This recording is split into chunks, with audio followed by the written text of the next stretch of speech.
first and foremost, just want to say thank you, Luigi, for taking your time out and actually coming to jump on this podcast with me today. No problems, man. It's nice to see you, man. It's been a while since we've seen each good. other, or a few days or whatever. So if we can just kickstart some things off, and if you can just give us a backstory into who Luigi is and how you got to the position that you're currently in. Yeah, cool. So my name's Luigi Newton, 27 years old. I'm from Nottingham. I'm a property developer. I started off from scratch and I've managed to build a portfolio now. Got 9 properties at the moment. 8 of them are HMOs. One of them is a serviced accommodation, and basically buying 6 more properties at the moment and trying to scale up and do bigger deals like flats and that kind of stuff. How I started was basically I was working a load of different jobs. So what were the jobs when you were first starting out? I've worked in a cinema, I've worked in a school as a teaching assistant. I've done loads of jobs. Got around the market. I have. I've tried a lot of different jobs. Yeah.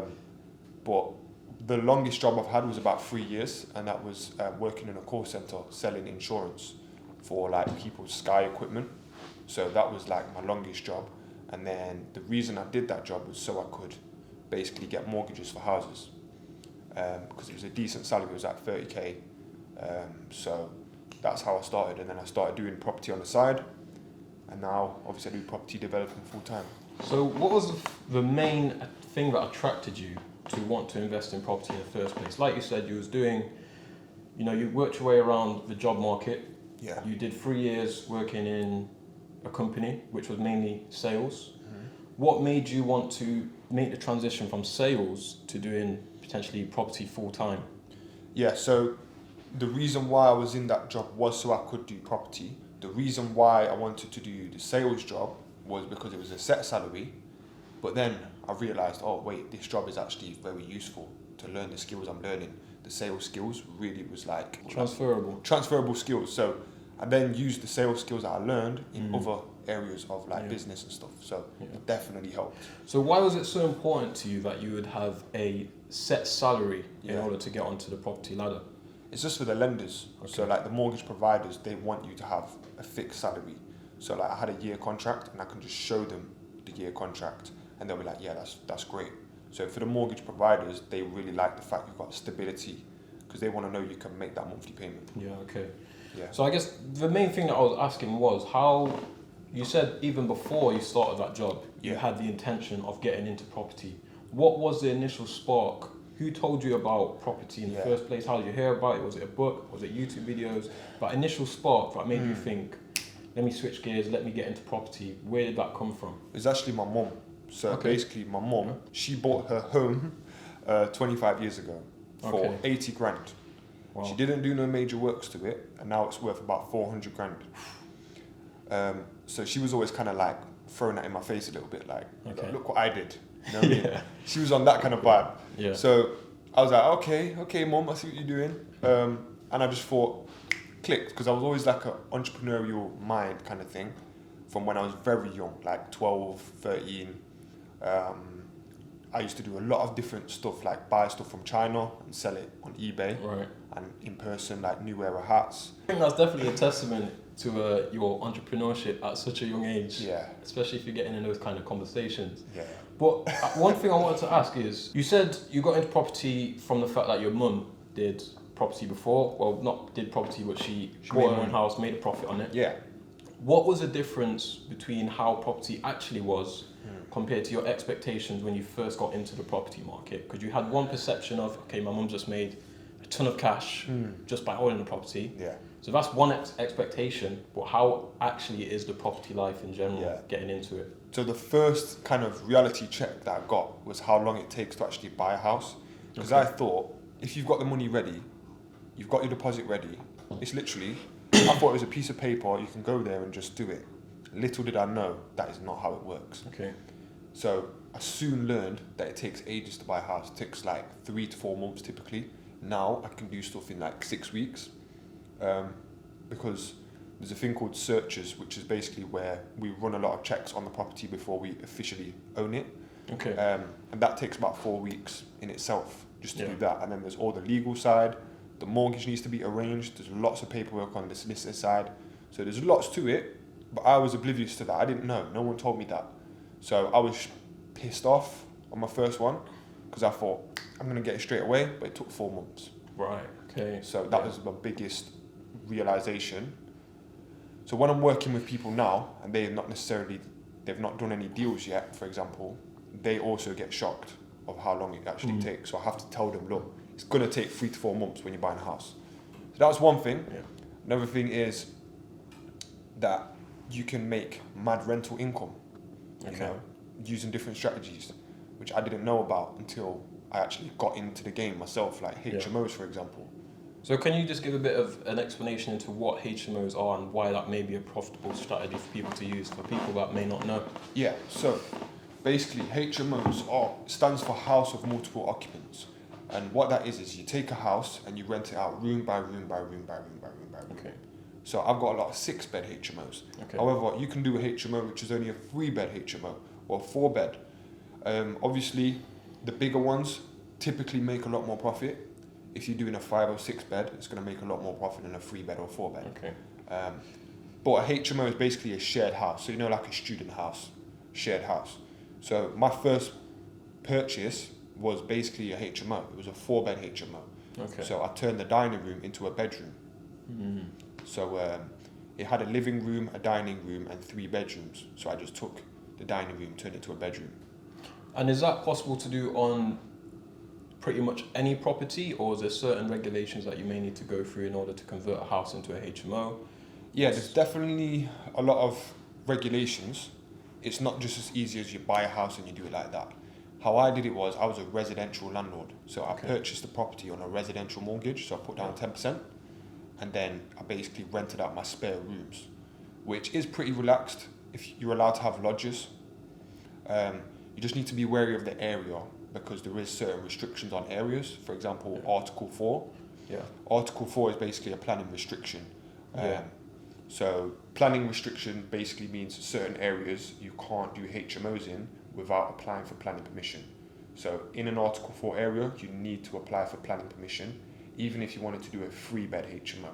So it's very strict. So you need to make sure, if you want to be a residential landlord and live in a property and rent your spare rooms out, you just need to make sure you're doing it outside of the Article 4 area. Yeah. But this is quite complicated stuff, but I've got some videos on my YouTube channel about Article 4 and HMOs in more depth. Yeah. So now you're an investor that has a few properties under his belt, and that all started from the humble beginning of getting that first residential property. Yeah. Would you recommend that being an entry point to investors that are wanting to get into the market today, or would you advise them to do a different route, i.e. not to go down the residential property first, essentially just go for a straight buy-to-let mortgage first? What would you recommend? Yeah. Great question. So I think it depends on people's situation. If they've got, 100 grand that they've got, then obviously you could go straight in for buy-to-let.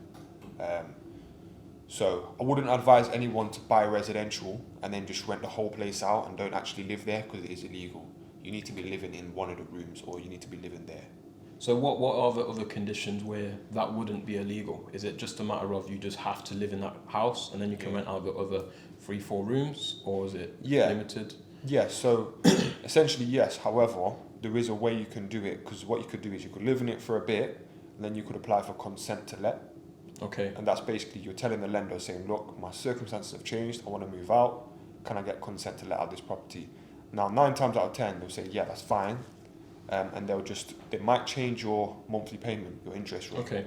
That's something to keep in mind. That's happened to me before.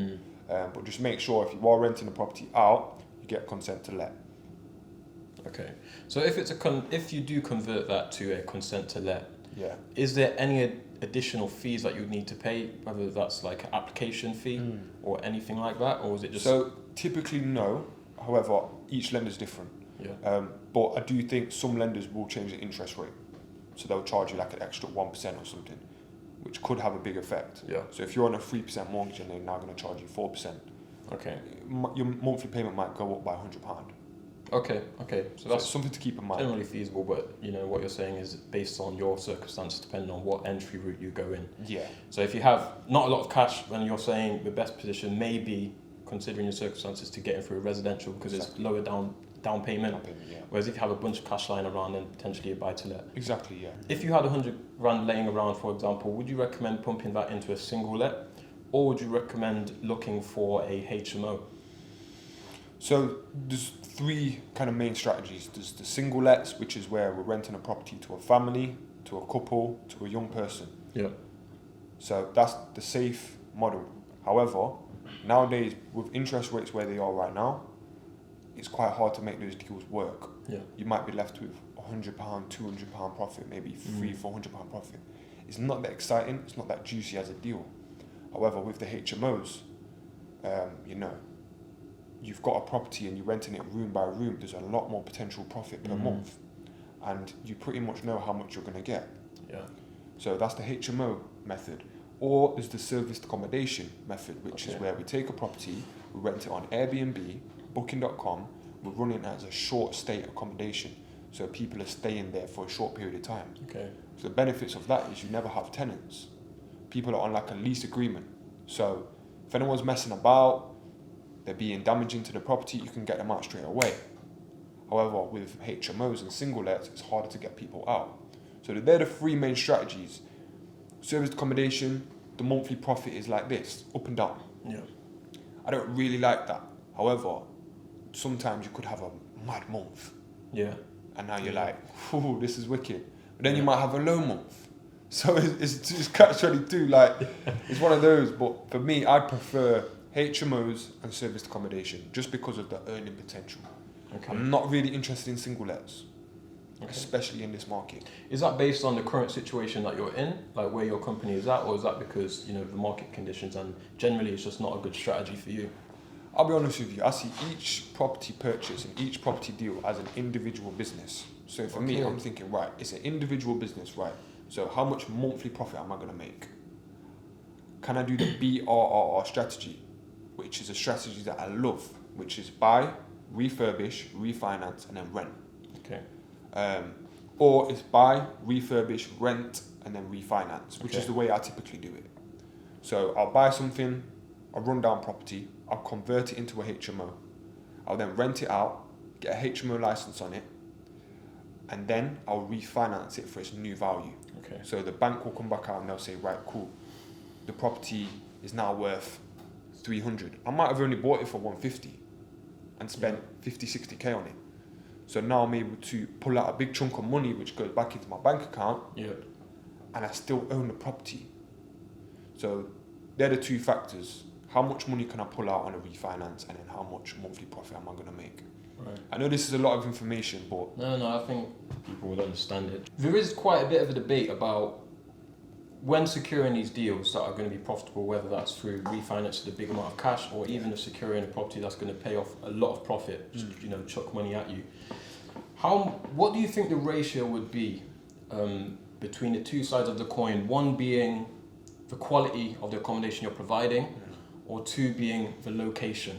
What would you think would be the biggest contributing factor to getting a good deal? A good deal? Well, to be honest with you, for me, a good deal is my own criteria, but a good deal for someone else will be their criteria. So it's case by case and it's person by person. Okay. But I can tell you, for me, it's right. How much money can I pull out on a first refinance? So how much can I refinance it for once I've done all the work? Yeah. And then how much monthly profit am I going to make? And then also things like location. It is important, you know. But for me, that's the least important out of the three. Okay. Because I would rather buy a property in a low value area, which I know is going to definitely rent out quickly because there's a lot of demand. Yeah. It's going to be providing affordable accommodation, so there's going to be tons of people that need affordable accommodation, so we won't have any problems renting it. And then I can pull out a big massive chunk of money on a refinance. Yeah. So I'll be like, yeah, so location comes third for me. However, depends who I'm working with. I've got an investor I work with, he's very big on location. Okay. Yeah. He's like, Luigi, I love this area. I feel like this area is going to be great for capital appreciation. It's West Bridgeford in Nottingham. So we're buying one in West Bridgeford because we're thinking, right, over time, this area has just gone, historically, it's just gone, you know. Yeah.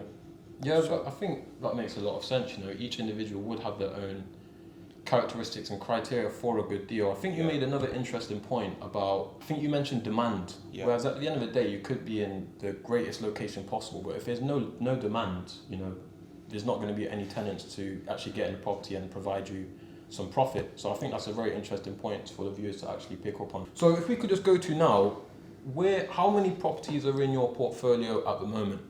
So there's 9 properties. And you're working on currently getting an additional, how many? So we're officially buying 5 more. Okay. And then we're looking to buy another, we've offered on some blocks of flats what we're trying to buy. Okay. But we just haven't got the offer as accepted. Okay. But all the 5 we're buying, they're all like in the legal stages, so we should be getting the keys very soon. Okay. And how old are you? So 27. 27. So you're 27, with potentially, you know, it's in the works of acquiring 14 properties in the portfolio. So that's quite good. So my question is, what were the ways that you actually managed to scale your property business?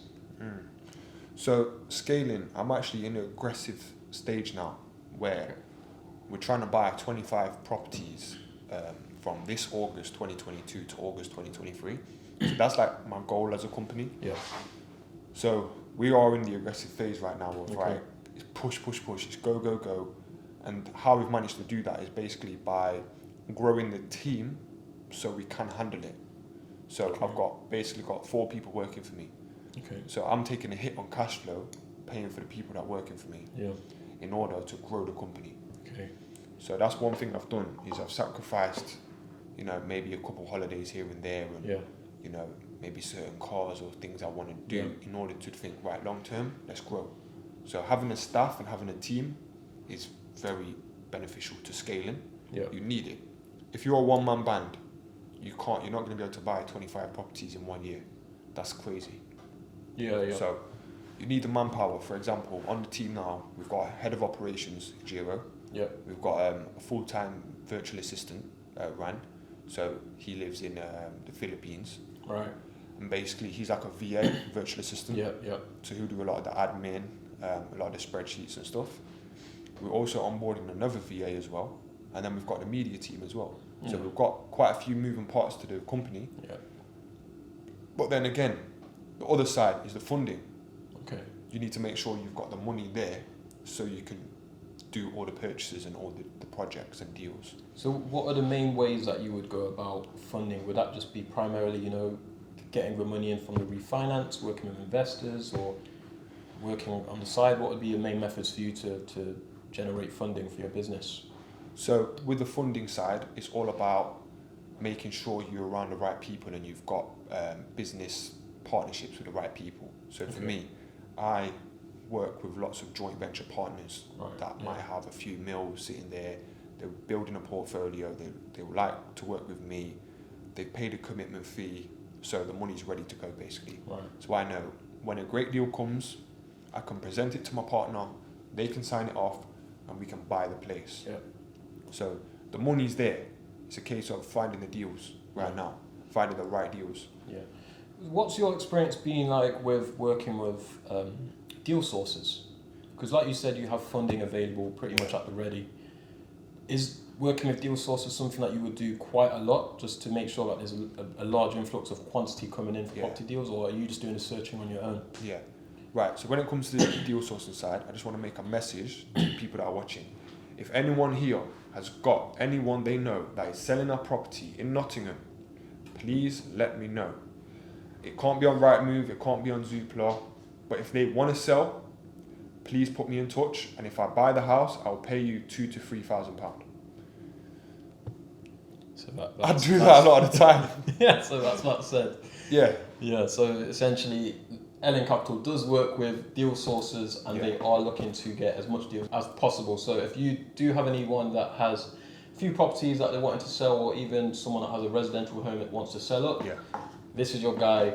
Yeah. He is willing to buy. So I'm basically, they don't need to be an official deal sourcer. You might have no paperwork or nothing. All you need to do is just give me the lead, and then if I end up buying the house, I'll pay you a fee. Okay? That's it. So you mentioned that, you know, you work with quite a few joint venture partners, i.e. investors, which provide a bit of the funding for your deals. Mm-hmm. What are some of the pros and cons of working with investors and joint venture partners? Well, I think that there's definitely is pros and cons. The pros are you've got 100% of the deal funded. So the deals I do, a lot of the deals, I don't put any money in. The partner will basically fund 100% of the deal and we'll split the profit 50-50. But it works quite well for them because a lot of the time, they just want to be hands off, they want to fund the deal and they want a really good return on their investment. So that's essentially what I bring to the table. Yeah, okay.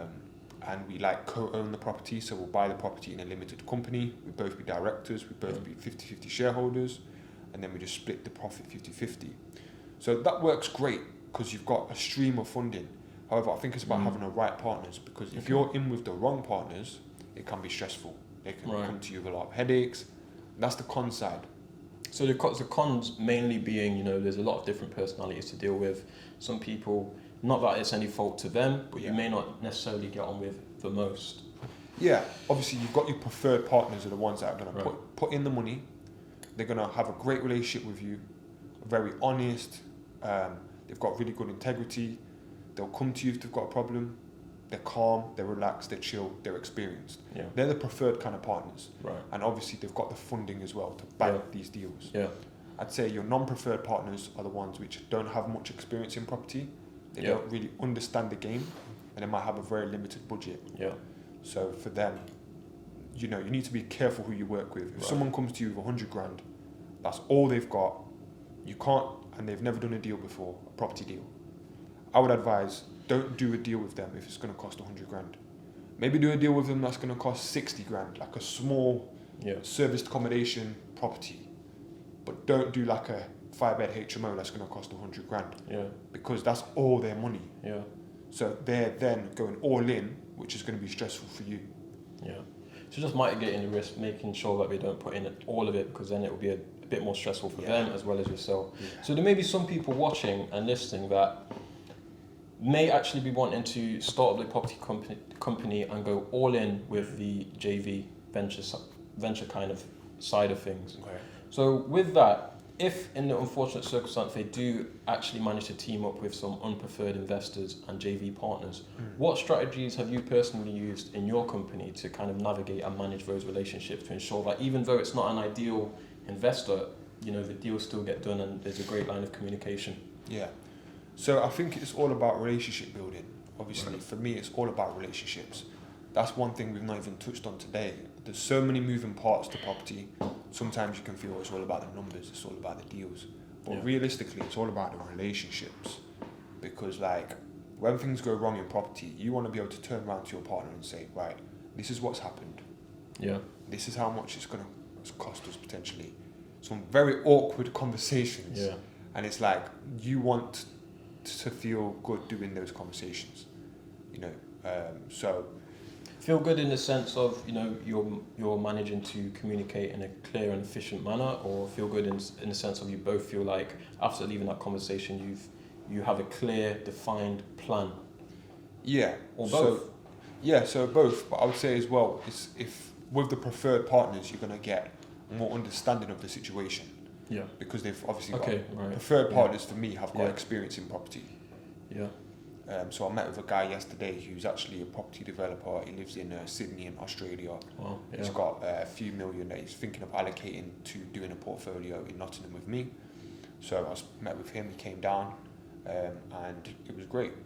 So he's definitely kind of preferred partner where they've got the big funding there ready to go, but also he's a developer himself in a different country. Right. So things like that is kind of... So they'll be, you know, better able to understand the pros and cons of property. Yeah. So I know you touched on, you know, when it does go wrong, having the ability to communicate back to the investors. So what are some of the things that people can expect to go wrong?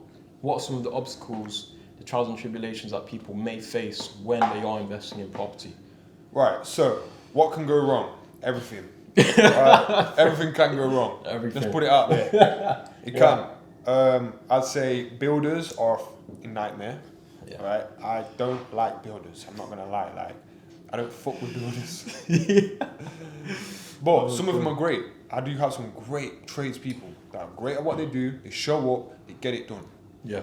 So things that can go wrong is unexpected costs. For example, Sometimes when you're doing a refurbishment, there might be things that go wrong in a property. For example, when you take off all the wallpaper, I've had it before where I've taken off all the wallpaper and there's a window which is just inside a wall, which someone's just boarded.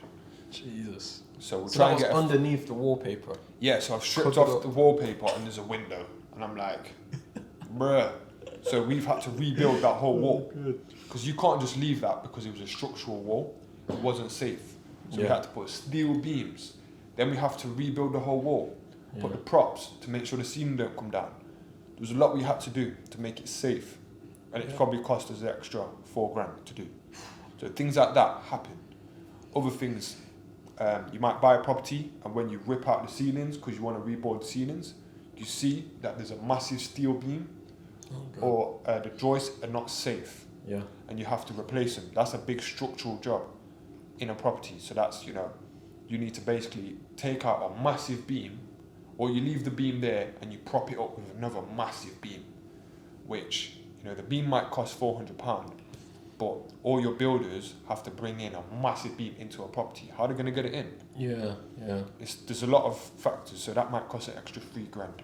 So to mainly summarise, managing the builders would be an obstacle. It would be quite difficult managing those relationships in terms of timing, organisation, as well as unexpected costs from problems that are arising in the property. So what are some of the ways that you've overcome those obstacles? Is it just a matter of having contingency funds in place, or delaying time schedules, or even buying properties with the expectation that the schedule will be a bit delayed than actually what you think it would be?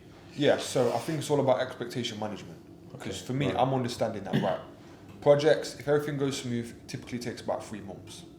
However, if you have delays, it can take 5 6 months. Things happen on the way. You might have a problem with funding. For example, you might find a house, you're trying to buy it, you can't get a mortgage on it. So then you have to do a bridge on it, and that's then delayed the process by 2 3 months. Right. You might be buying a property, but the seller of the property is dragging their feet. They're not being quick on their side, or they're in a chain and the one they're buying has fell through. That can then cause another 2 3 months delay, because then they have to find a new house to buy. That's what's happening to me right now. Right, okay. So there's lots of delays that happen, but it's all about having the expectation of, things are going to go wrong. It's just how you deal with it. Yeah, that's a good point. To be honest, that all sounds stressful.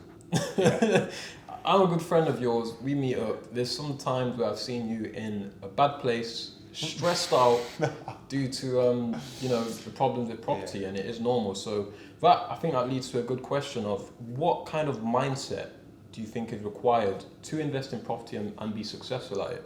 What are some of the qualities that you think would make a great property investor? Samurai. Samurai warrior. Bro, I swear to God. Silent assassin. No, I swear to God, that is literally my mindset. Samurai warrior. Samurai warrior mindset. Yeah. Like, you're in a fucking battle. War. Yeah. War zone. You know what I'm saying? Call of Duty shit. That's how I see it. So that literally kind of, not literally, but kind of kill or be killed mindset of just, I'm not going to let these obstacles get in my way from attaining that goal, whether that's 100 properties, 1,000 properties, 100 rooms, or whatsoever. Yeah. You know what? I was just laughing because I feel like it's almost like a fighter's mindset of like, right, no matter what happens, I'm going to keep fucking going. Yeah. I've made a choice. This is the life I chose. This is the way of the warrior. Warrior. No one, my own property journey. I'm going to get on my own property journey, or starting my property journey in April. And there's been so many setbacks, and I definitely think that the key thing that I think investors could have to be successful is just being persistent and having humility. Having humility to understand where you are in the current situation of your life, and being persistent to not be deterred by the minor setbacks. One way that I look at it is that each obstacle that you're faced with is preparing you to overcome that and then face a greater, a greater obstacle. Yeah. And at the end of the day, what is the alternative? You get set back on your property or funding falls through, then what? You're just going to sit on the couch and do nothing for the rest of your life. You have to make steps forward. Like nothing good came easy, right? So it's like are you willing to put in the work for what you want? For me, I want a massive portfolio, which the monthly profit is mad high.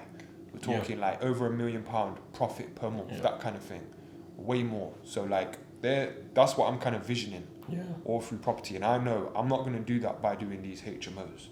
I can, but it might take me 20 years to get to that, or 10 years.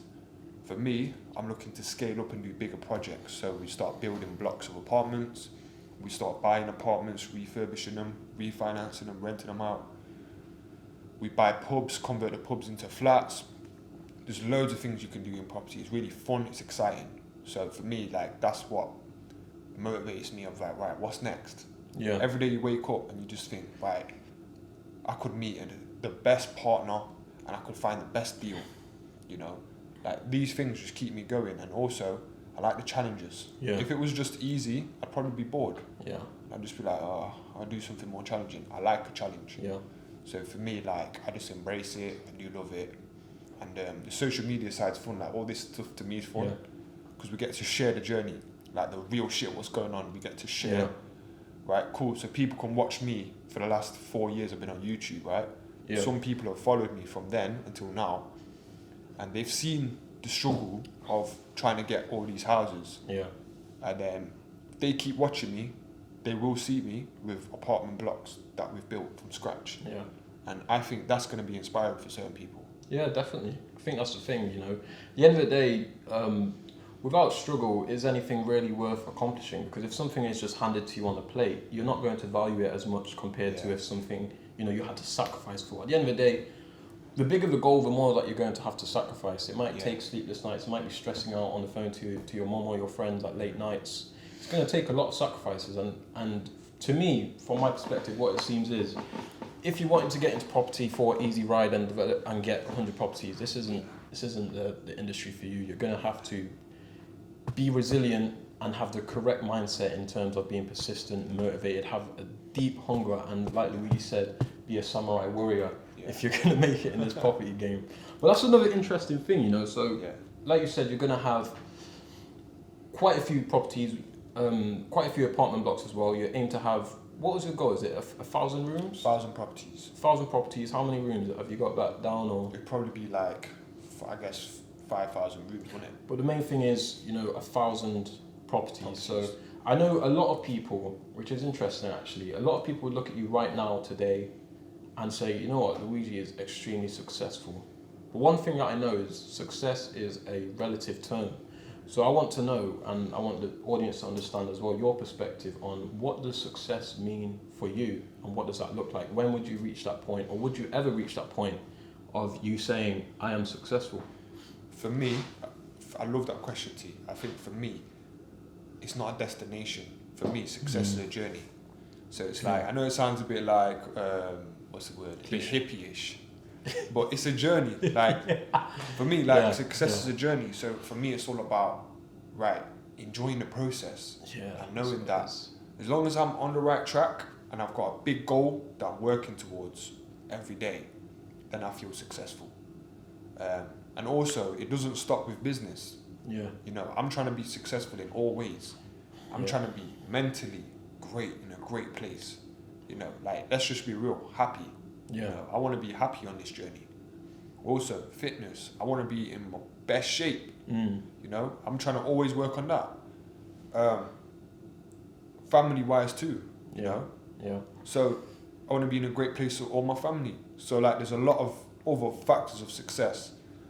And also my circles, making sure that I'm in a solid circle, you know, with guys where I know, you know, everyone's ambitious around me, we're going places, and guys who are going to have my back, you know, and like, that's what we've got right now. So, you know, we're in the same circle. We've got a tight circle, and, you know, it works. Everyone's ambitious, everyone helps each other, we've got each other's back, so we're going to go far.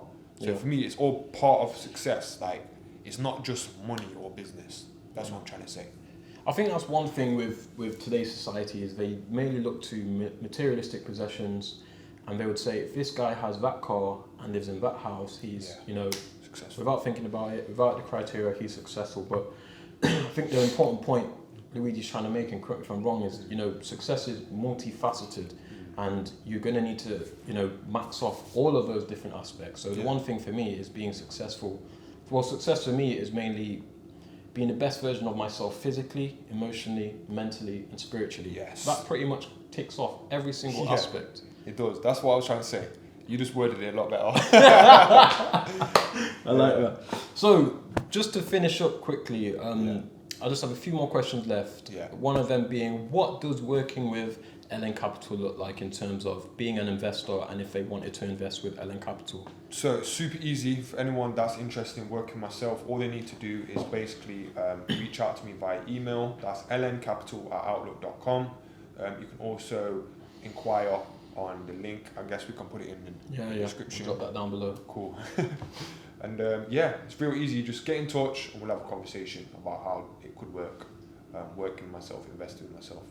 Right, so on this podcast and on these upcoming interviews that I'm going to be doing, it's great to learn about people's, what their niches are and what their areas of expertise is. But I think it would be good for you guys to understand a bit more into the nature of Luigi. So I'd just like to finish up with one more question, not associated at all to property. Oh Lord, what's this? So it's a bit controversial. I'm not trying to get him cancelled, but I am trying to get you guys to understand Luigi a bit more. Cool. So what I'd want to ask is, what is your opinion on the following statement, right? Okay. And that statement being, people should take a test to become a parent. I'm not trying to get cancelled, I promise. What the hell, man?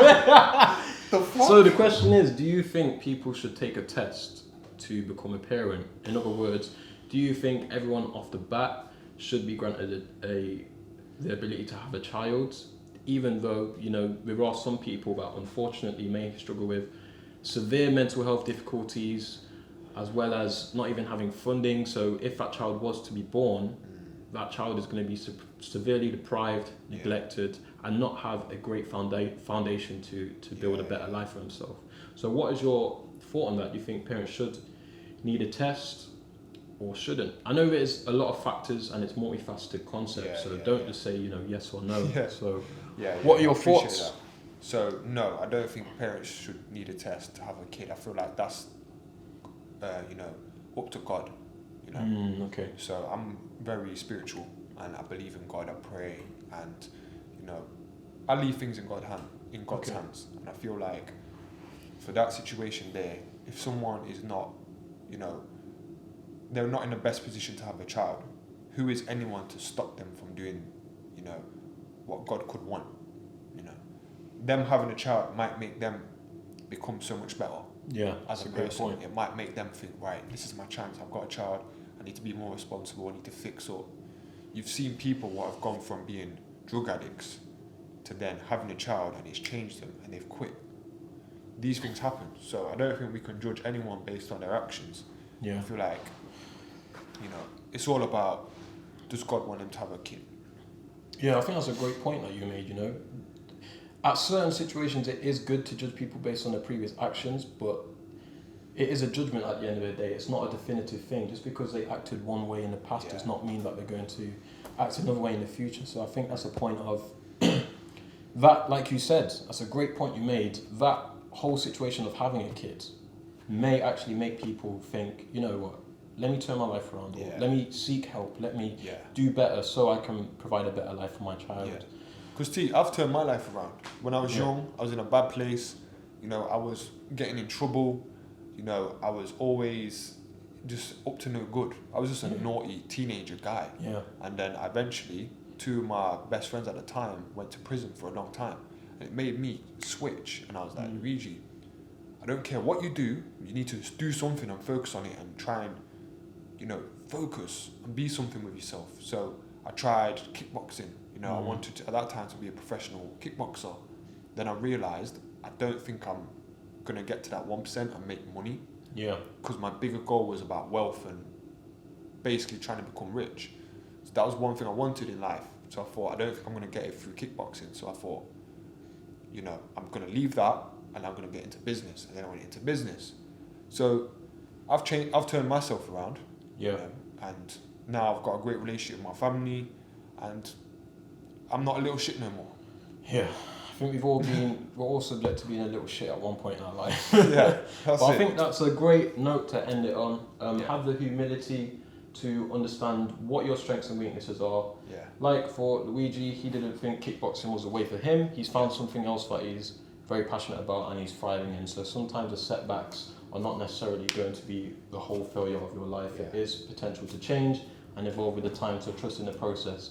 So that's it, guys. We're going to finish this here. Make sure you like, comment and subscribe. I will be dropping the links to all of Luigi's information if you want to get in touch with him. If you have any deals and you want to become a samurai warrior, make sure to hit the link below. Take care, guys.